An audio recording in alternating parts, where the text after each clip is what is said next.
Hi friends इनके numb बोटी और किलो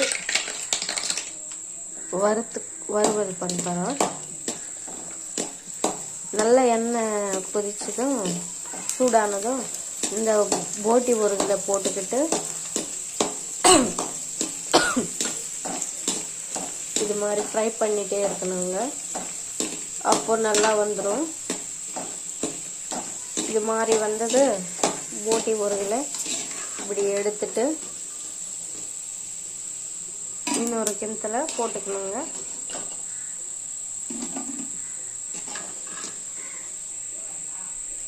இது மாதிரி எடுத்துட்டு நல்லா ஃப்ரை பண்ணிட்டு எடுத்துக்கணும். எடுத்துட்டுமே இப்படி வச்சுக்கணுங்க. இப்போ சுவையான போட்டி